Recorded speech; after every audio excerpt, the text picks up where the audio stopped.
Welcome back. Let's do some practical exercises regarding to our content provider. And we start with our SQL injection attack, which sounds amazing, but it's really not that common anymore. Nevertheless, exported content provider are still pretty dangerous, and we will find out why. So therefore, let's go. Okay, so here we are back at the Ubuntu VM. We've got our smartphone over here, and we once again install the Sieve application because this one has a really nice attack surface regarding to content provider. So within apps, Sieve, yes, here we have it. So we install the old version. I mean, not the old version. We're installing the APK and not the decoded version. Okay. And I guess we have to set it up first, which is a little bit annoying, and therefore I will fast forward this process. Yes. So we want to give access to files and media. And then, yes, we have to set it up. And we also get still this warning, but it runs on the smartphone perfectly. So I'm using a Nexus device in RP version 30, and this works properly. Okay, so I will fast forward this process right now.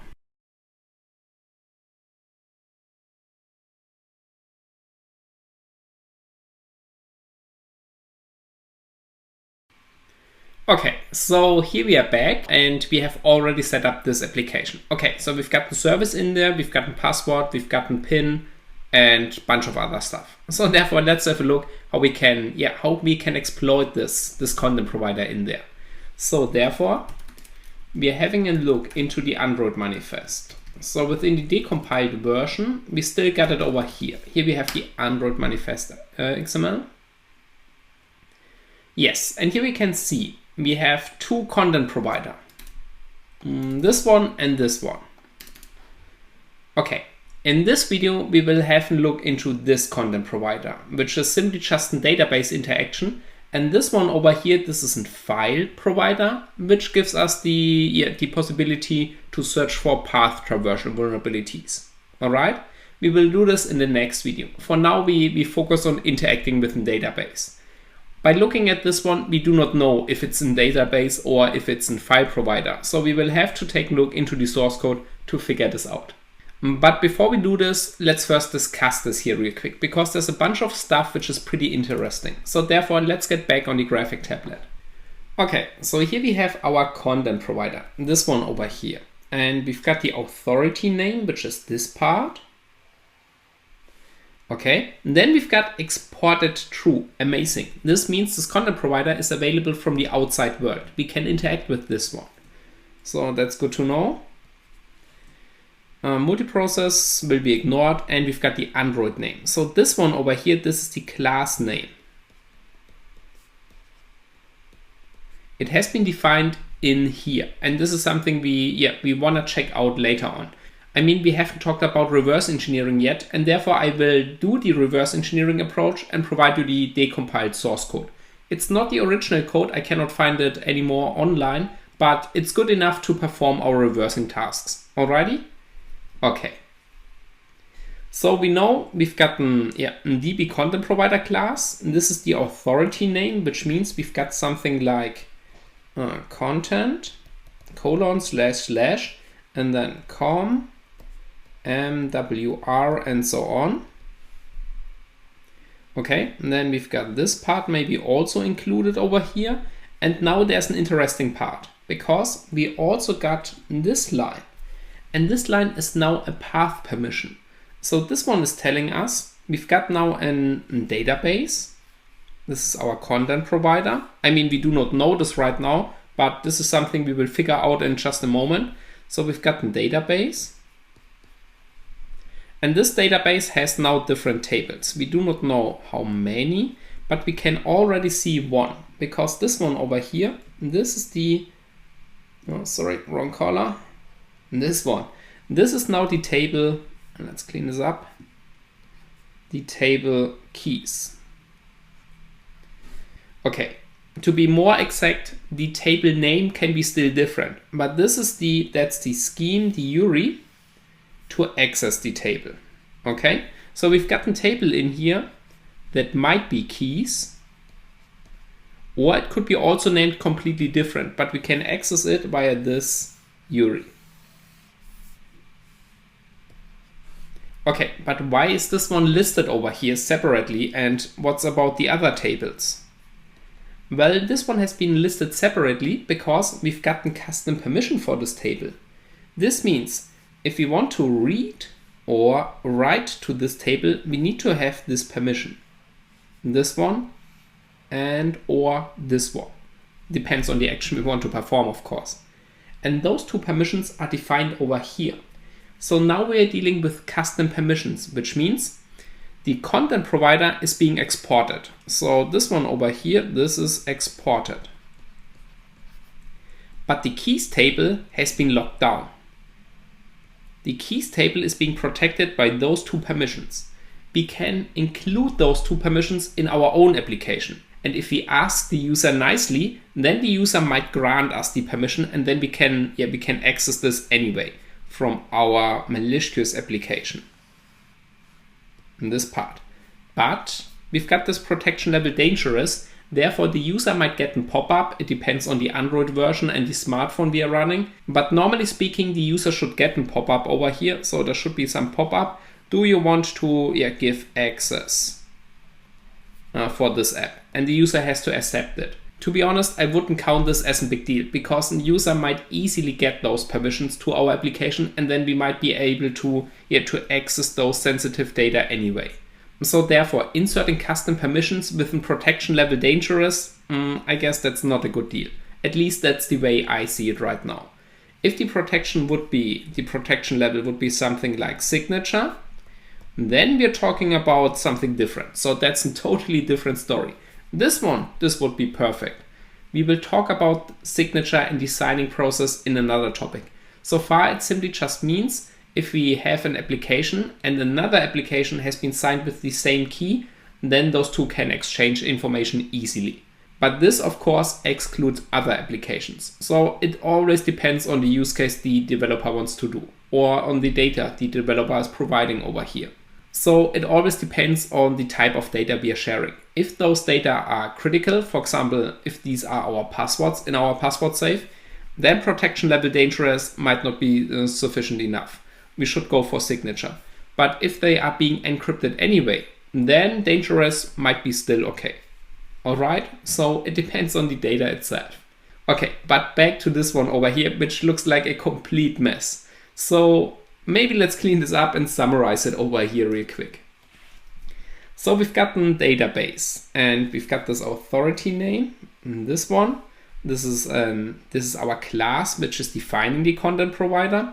And this has at least one table. And this table can be addressed in the following way. Content slash, then our authority name, and we've got this path keys. Wrong color, let's be constant. And that's in capital K. Okay, this keys table is being protected with these two permissions, which is not a big deal. We can circumvent this. We will also do this later on. We will write our own application and include them into this application. But for now, at least, it is protected. So the user might have to grant this permission. Okay, so now I would suggest let's decode this app. So let's get back the source code and let's have a look into this class to see what's going on over here. Alrighty, let's do this. So I clear the screen and then, okay, I'm using the JDX tool. If you want to follow this, let me get the help first. Okay, if you want to follow this, I recommend using the JDX GUI tool because there you have some connection between those classes. You can simply double click on something. But we haven't talked about reverse engineering yet, and therefore I will provide you the source code. I mean, it's the decompiled code anyway. So this will be our workspace, and therefore I go for the JDX command line tool. All right, so how can we do this? We've got JDX. We need to provide an input file, which is sieve.abk, and then simply defining an output directory, and that's all. So decompiled code. Okay. We could also limit it to just have the sources and not decompile those resources, but we stick all together. So all in this directory. Now we can open the whole directory with Visual Studio Code. Okay, so this is exactly what you will get from me right now. These two directories, the resources, which includes the Android manifest, and also the sources, which contains the source code. So let's see, which class do we have to look for? We need to take a look into this one, DB Content Provider. So let's find this.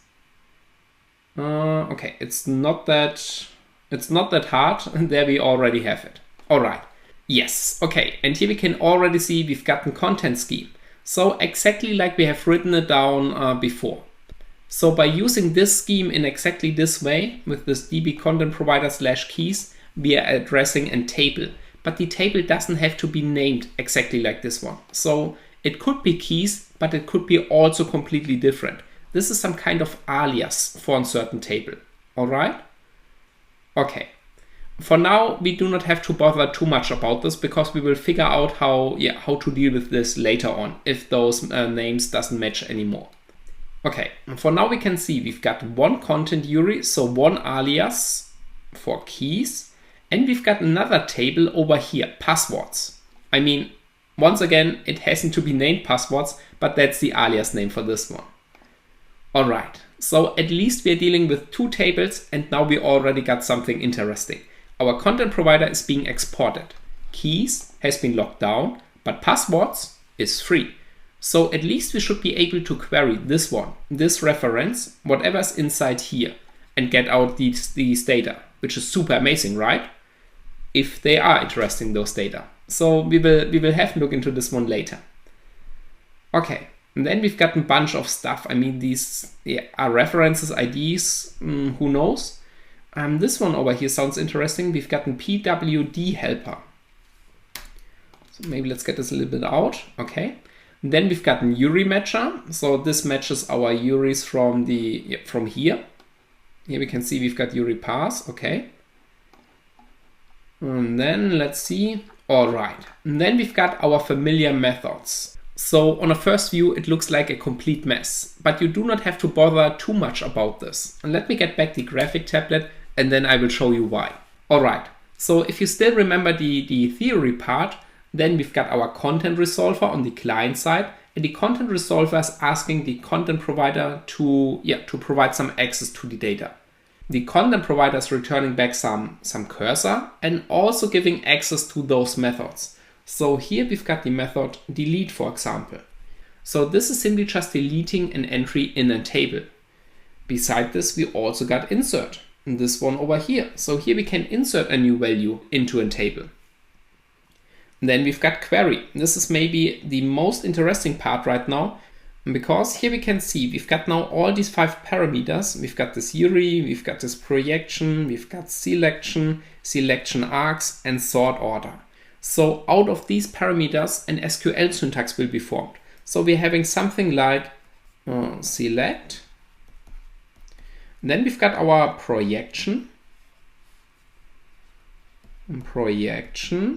from. Then we've got our this one, our in, wrong color, let's make green, in, and then we've got where, and we've got all the rest, selection, selection args, sort order. So out of these parameters, this SQL syntax is being formed, and this is exactly our injection point later on. This part over here, this projection. But we will discuss this later. For now, let's finish the discussion of this file over here, and then let's see if we can already reconstruct the database and also the tables based on the source code. Because if you want to perform an injection, we need to be familiar with the structure to name it correctly, otherwise it won't work. Alrighty? Okay, so let's clean this up and let's see. All right, so yes, we have talked about the query and also about insert, and this one can be ignored right now. The part above has been also analyzed. And this one is interesting because here we are now having a method on create, but this time we are not having the activity on create method. We might have a creation of our database, and this one is pretty important because if we are creating our database within this part over here, then we can make some conclusions about the structure of our database. Which tables are in there? What are those columns? And how they are being interconnected. So this is something we definitely want to figure out. And therefore we will have a look into this one afterwards. Okay, after the query method, there's only the update method left, and this can be simply used to update our entries in a table.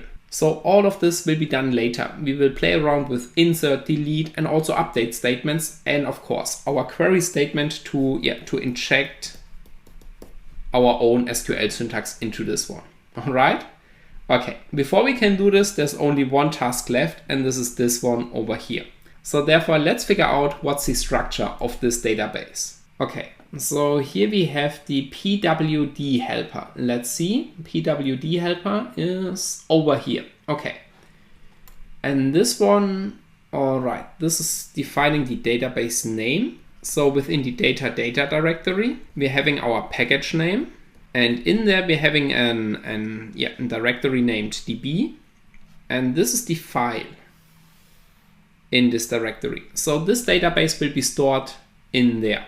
We could download this into our laptop, in this file with a db pull. First we have to place it on the SD card, but then we can download it, and we can use tools like SQLite browser. I guess it's SQLite browser 3.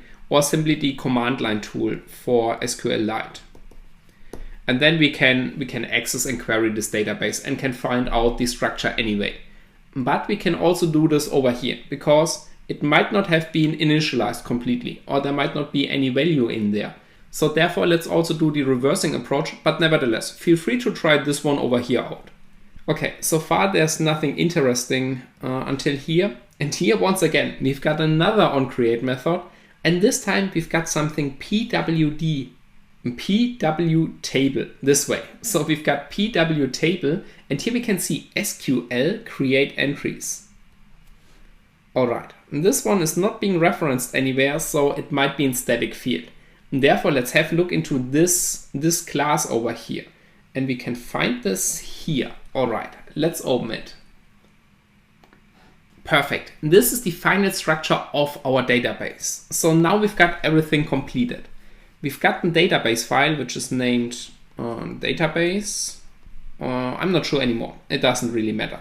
So this is our database. Okay. The database name was part of the authority. So I guess DB provider. And we have to look it up in case if it's wrong. DB provider, that's the name.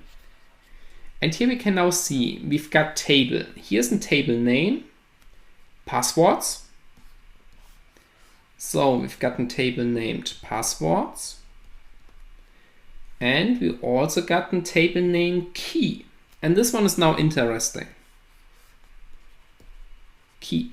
Because if you remember the content URI regarding to this key table has been referenced with keys.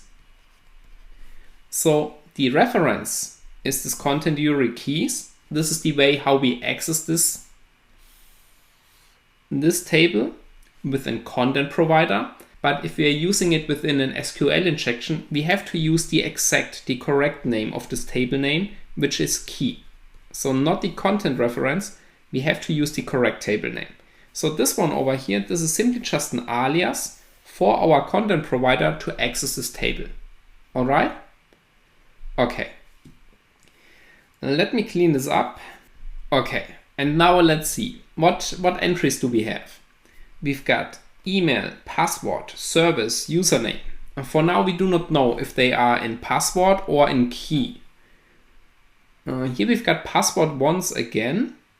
Okay, interesting, but they are also named different. Capital P, lower p. Here we've got PIN. And then, yes, this is what I was looking for. So here we've got now create table key, and we can see this table key has a column password, which is text, which is the primary key, and it also has a PIN, which is text. So this one has now two columns, which is password and PIN, and both of them are text. So this could mean that they are being stored in clear text. It could be also encrypted and base64 encoded, for example. Then this text parameter would also make sense. So this is something we need to figure out. But we can already see the structure of our table. So our table key has the columns password and PIN. Okay, and then we've got this create table over here. And let's see. Okay, this one is for our password. Yes, this is for our passwords. And this one has a lot of entries. We've got an ID, which is the primary key. So there will be in column name ID. There will be also in column name service. There will be in column name username, password. Interesting, once again password. Here lowercase, here capital. And this time the password is blob. So this means it's binary data. So this is most likely being encrypted. Okay, and last but not least, we've got this email. All right, and these are the things we have already figured out just by reverse engineering a few classes. So we know the database, DB provider. We've got two tables in there, and the most interesting one is the key table, but this is also the one which has been locked, so we cannot access this. All right, so far so good. Our attack vector is now the following. So the key has been locked. Okay, but the lock is only available from the outside world. So the DB provider has been exported. And if we come from outside and we try to access this, then we get a deny. If we are not having the permission to access this one. But if we are able to query this one, the passwords table, then we are already in. So this lock is not taking place anymore. And if we now can smuggle our own syntax, our own SQL query, whoops, query is, I guess, written something differently. That's the way. If we now smuggle our own SQL query into this passwords, then we might be able to access this. So this is our attack plan. But before we do this, let's first find out how we can interact with this one.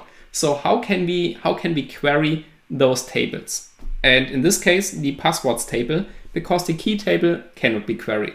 And this is also something we will find out right now. All right, let's do this. Okay, so to do this, we are using once again the ADB shell. And this time we're not using the activity manager. This time we're using content. Let me close this one. Okay.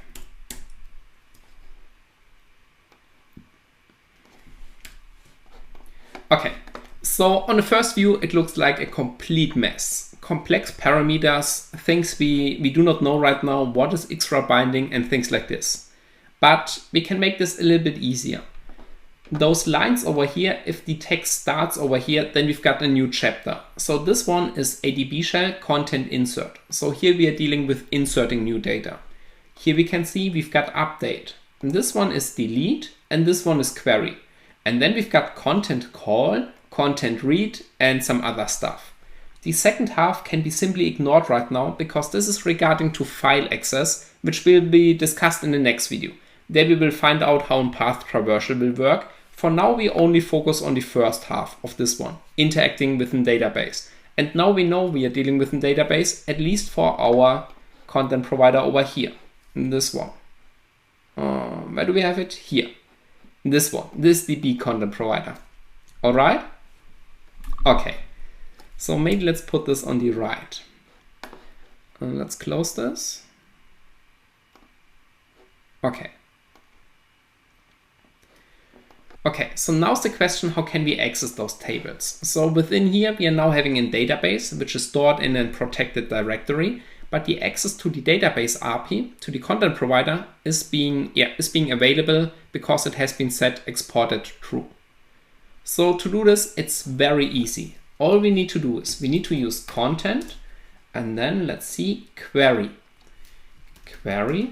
And then we do not have to take care about all these complex parameters. I mean, we know what projection is, how and where statement works and things like this. But we do not have to take care about this because if we are not applying any parameter, then we are simply selecting everything from this table. Easy, right? Yes. So how can we address this table? Well, all we need to do is we need to provide content. I'll write this down as a comment over here. So content, and then the authority name, which is this one. And then slash and the table name. This is how to access this table. And we do not have to do this on our own because this is already being defined in the DB content provider. So if we scroll up a little bit, yes, here we have it. So here we can see we've got content, our authority, and then the table name. Perfect. So we simply copy this part and we are inserting over here. And this is how to perform and select all from the passwords table. Nice, isn't it? Let's do this in 3, 2, 1. There we have it. Nice. We can see we've got the service banking, username admin, password blob. We can extract the binary data out of this because now it's just saying, okay, this is binary data and it's not displaying it, but we can deal with this one. Nevertheless, those data are being encrypted. So we do not get an advantage out of this unless we can decrypt it, which is not possible right now because we do not know how to do this. And it might be also protected with the user password, which makes it even more impossible if the user password has been chosen correctly. So these are many what if cases. And this is something we do not want to discuss right now. We will have a separate section about this cryptography, but for now we want to talk about content providers, okay? All right. So last but not least, we've got this email, which is an information leakage. And if you take a look at the structure, _ID, service, username, password, email, this is exactly what we have reversed engineered. So all we need to do is simply following down the line of our content provider, because there it's being defined how to access the database and also how the database is being created. So there might be some reference to this. Alrighty? Okay. So this is a way how to interact with this one. And what happens if you try to access the protected ones? The protected ones is keys. And this one over here. So let's see.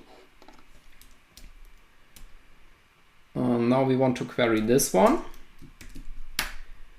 And here we're getting now an error. Let's make this a little bit larger. Okay. Permission denied. What we expected. And here we can see we try to access the keys from which is this process ID.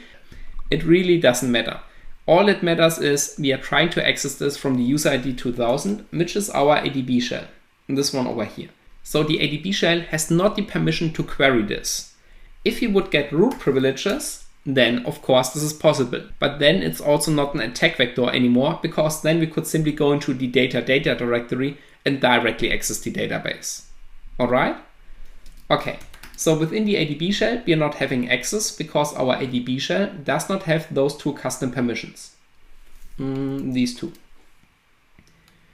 All right. So now let's see how we can still access this table based on an SQL injection. And to be honest, this might be the only use case where an SQL injection is useful, because otherwise we have seen this with the passwords table in this one. So we could simply access those data if the content provider has been exported. And in most cases, the developer is separating this. So the developer is creating two databases, one which is being protected, so completely, and one which might be exported to interact with other applications, but then those data are not that sensitive anymore. And if we find a flaw in there, it doesn't matter because we cannot access the other database.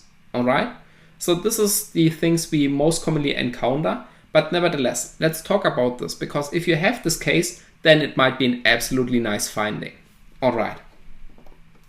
So how can we abuse this right now? Well, if you go back, and then we've got this query, and this one over here. So out of this query, an SQL syntax will be formed. And this is something I guess we should discuss on the graphic tablet once again. Okay, so I will discuss SQL injection on a very high level. In case if you're not familiar with this and you want to have an extended version with union, blind, time-based, stack queries, and even more error-based is missing. If you want to have all of them in a separate video, please drop me a message in the comments underneath this video and I will upload a bonus video regarding to SQL injection. But this is something which would extend this video very heavily right now, and therefore, yeah, if you are interested, I will split this and provide you those information. But if you're already familiar with this one, it would be super boring for you. So therefore, we just discussed this on a high level. Okay, so out of this query right now, with these parameters, this one, this one, this one, this one, and this one, an SQL syntax will be formed. And this one might look like the following. Select. This, by the way, is the URI we are passing to this one, and the URI we need to pass is passwords. Because this is the table we can access right now. Keys is being blocked, so therefore we need to access or provide passwords for this. Okay, and then we are having an where clause, which can be simply ignored right now, because over here those selection args and things like this would be normally used in an SQL injection. But over here, we can directly define this projection part, which means we can directly insert SQL syntax into this query, which is absolutely amazing. So what we could do is the following. If we provide a projection, something like this, projection, and a single quote, then we are having select, oops, yeah, let's write it in this color, it's okay. Select, then we've got the single quote, this color, from, and so on. And single quote will interrupt the SQL query. So the SQL syntax is awaiting another single quote somewhere. Otherwise, this from will be inserted into some single quote, which means this might be treated as some string. And therefore, if you're only having one single quote, then we are getting an error over here because the single quote is missing. We are intercepting the original query, and we are not closing it right now. So this will lead to an error.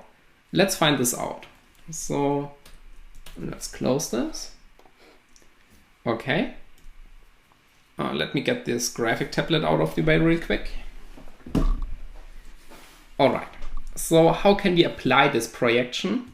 Well, if you're using content and then have a look in the help menu, where do we have query? Over here. And then we've got this projection. So we can use -- projection to apply our projection. Okay. If we are applying this in the following way, then we can see the terminal over here is expecting to end the string right now. And exactly the same happens in the SQL syntax. So if we close this right now, then we are getting an error while selecting from passwords. The single quote, if we are inserting it in this way, it will mess up the terminal. Therefore, we have to use double quotes left and right from the beside the single quote. So this will now bypass our ADB shell terminal and insert a single quote directly into the SQL syntax. All right. Okay, so let's do this and let's see what happens. Oh, nice. Unrecognized token. Here we can see exactly like we have written it down before. Do we still have it? Let's see. Yes, so here we still have it. Select and this one. So here we have opened the query. And now it's complaining about this path that this one is not being enclosed. So we have interrupted the original query. All right, how can we use this? Well, this is now our point where we can apply our own syntax into the original syntax. And afterwards, we just have to fix the original query. And this can be easily done by applying a comment. Let me show this to you. So if we are inserting something like this in the projection, not the single quote anymore. So let's get rid of the single quote. If you're now inserting something like this from passwords, from key, and we have to take care about key, so how it's being written correctly. So uppercase, lowercase, and it's not keys. Keys is the reference in the content URI, but the table name is key. And here we have to be precise because we need to address the table name. We are not within the content provider URI anymore. Okay. So if we inject our own SQL syntax, we have to stay or stick to SQL syntax, which means SQL needs to know the original values. Okay, back to this one. If we are providing projection, asterisk from key, and then 2 hyphens, this will comment out the rest, which will lead to the following syntax. And so here we are having select, and now we are inserting all from key hyphen hyphen, and this will lead right now to the following. So afterwards we are having, let's see, we are having from passwords. And where, and so on. So everything afterwards will be now commented out. So this will be simply ignored. And the only syntax that's going to be executed is this one over here. So select all from key. And this via the password table, which can be accessed, because this one is not being protected by the custom user permission. Alrighty, let's try this out. Okay, so let's see. Over here, yes, projection, all from key. And this is all. 3 to 1. Yes, I'm missing the hyphen, because then now we can see this perfectly. Select all from key from password. This is not valid SQL syntax. Therefore, we have to comment it out. It was on purpose, of course. So let's see. 3 to 1. Nice. We've got the password in plain text and also the pin in plain text. Amazing, right? So this is how we can circumvent the custom user permission based on an SQL injection. And to be honest, this is the only use case I can think of an SQL injection being useful in our Android app, because otherwise we would be able to query this anyway, right? All right. Nevertheless, I think this could be a pretty amazing attack vector in case if the developer is putting everything into one single database and providing partial access to this one. Beside this SQL injection, we are also having another issue. And this issue is over here. So this custom user permission is being defined for the path / keys, which means if you try to access this one, at the beginning, I guess, yes. If you try to access this content URI with the path / keys, then the user permission will be checked, and in case if we are not having it, our access will be blocked. But this path has not been defined in a regular expression, which means if we are accessing these keys in a different way, for example, let's clear this, content query over here. So this is the normal behavior, which gets denied. Oh, yes, -- URI. There we go. Yes, access or permission denied. But what if we are accessing it in the following way? Keys /. Then, oh well, we still get the password.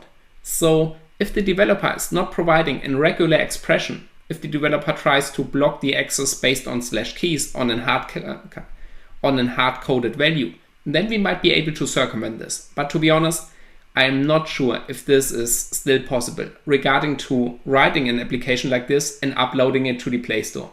So Google might deny the upload for this application in the official store.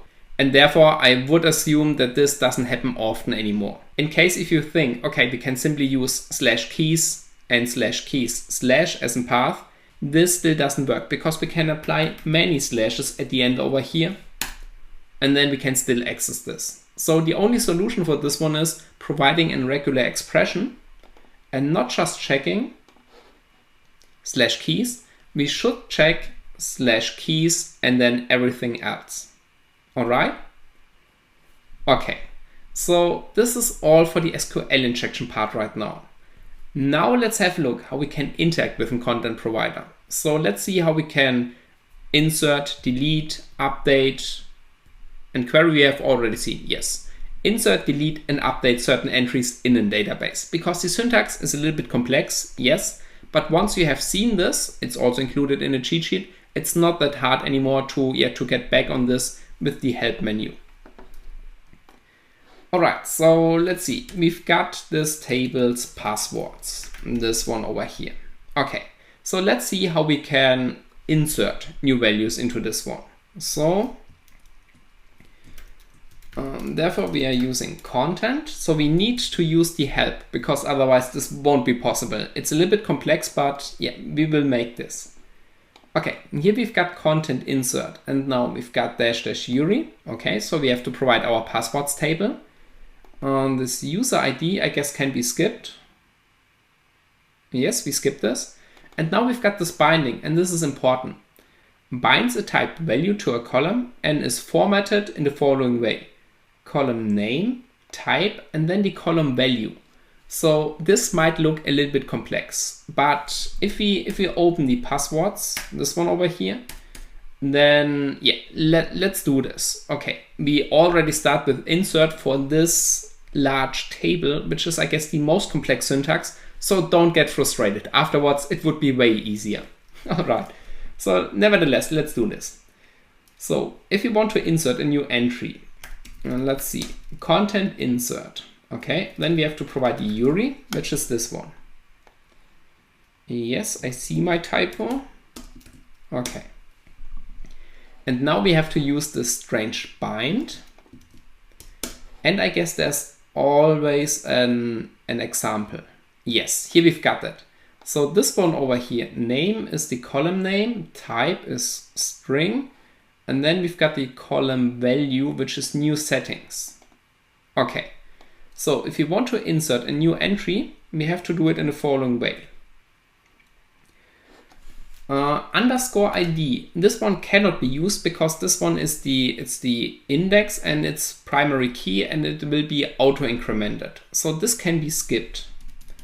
But then a new service has to be entered. Okay, so our service is the column name. Then we have to define the type, which is string. And then we have to define the value, which is the new value we want to insert. In this case, height. Okay, then let's see, we want to define a new username, string, and the username is lead. And then we want to define a new password. Okay, now it's getting interesting. I guess it's B for byte, but I'm not sure. And we provide 0. And then I'm not sure about this one. Maybe I have to look this up later on, but let's try this first. Okay, and then we have to use email column name with the value string, and this is hacked at lead. All right, let's see if this one works. So let's enter this in 3, 2, 1. Okay, we are not getting an error, which is good, I guess. And to verify if this works, let's query this once again. Yes, nice. So we can see, yes, we have inserted a new entry. Nice. Unfortunately, it might not be helpful because this password is binary data, and if it's being encrypted and it cannot be decrypted when we are logging in because it's not a valid encryption, then we will get an error. Nevertheless, let's see if we can set this password to be empty. Maybe then it might work. So this could be also a way to entering the application. And let's see. To update this password, we can. So if you want to change the password, we have to use a new query, which is the update query, which is pretty good because that's why we are here. So content update. Let's see how update is being used. Over here. Okay. Once again, we have to apply the Yuri. Whoops, the complete Yuri. Okay, and let's see, update. Update is nice because we have a where statement and we've got our bind. Okay, bind once again, column name, type, new value. So bind is the column name, which is our password.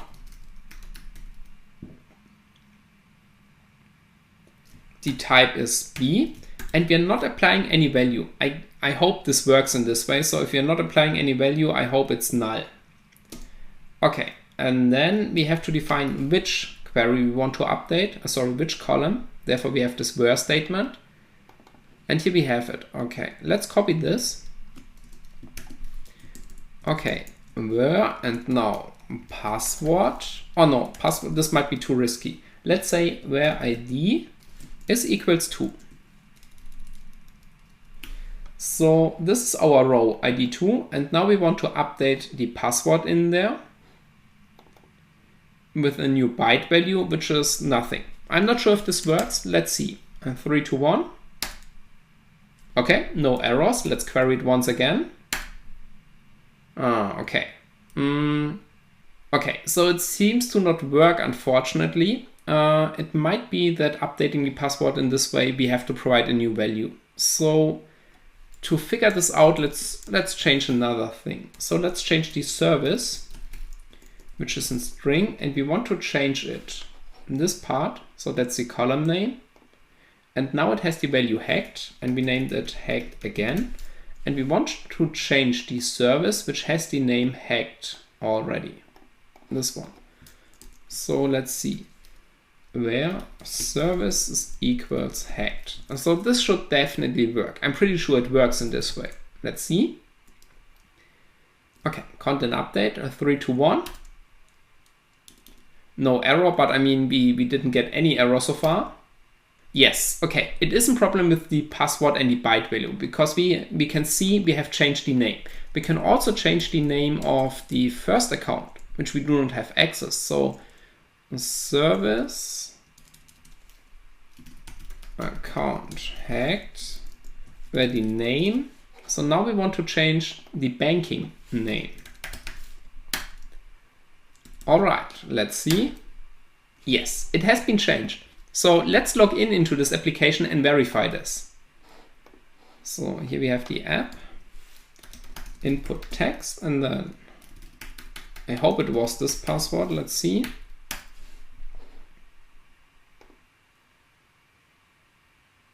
Yes. Ah, nice. We have created 2. So this is interesting. Okay, here we can see account hacked and hacked again. So we can modify existing data in there, which is, I guess, not good because, yeah, even if the password is being encrypted, we might be able to apply some null value. I will check this out and provide this in the cheat sheet if there's a solution for this one. So yeah, by inserting a new account, we might be able to bypass this one over here. Oh, yes, I realize right now, even if we could insert a new account, this password is different. So that's not the password of the application, it's the password of the password safe. So sorry for this, I got confused by having those 2 tables with the same entry. My fault. Okay, so even if we could create a new account, we cannot circumvent the login screen because the login screen is being defined in the keys table, not within the password table. All right? Okay, not to confuse you, but to sum this up correctly. I mean, we could use our keys bypass to circumvent the login screen. And this is exactly what we're doing over here. So I have added this sequence right now. We simply check what entries are in our keys table by using the bypass. And then we can update or also insert new one. In this case, we simply insert a new entry. And then it's a little bit interesting because there's only one entry for this whole application because we cannot have multiple users. Which means we are now having 2 entries, but we can see the password which we have entered will be used to log in into this application. But if we can tamper with the keys table, then I mean, yes, we could simply read out the original password and log in into this. Therefore, I haven't counted as an login bypass at the beginning right now. And I still won't do this, okay? So reading out the password, then, I mean, we do not need to bypass this by entering or updating the old entries. Alrighty? Perfect.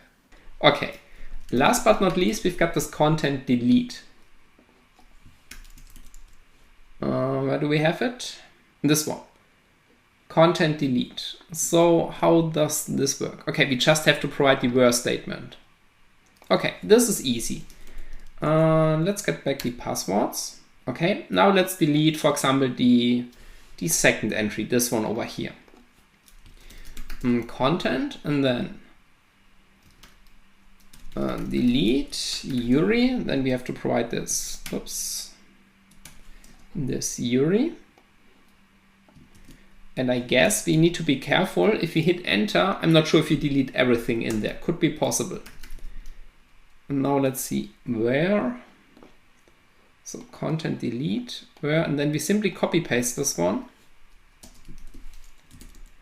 Okay, where, and now we need to identify this database entry. So yes, where service is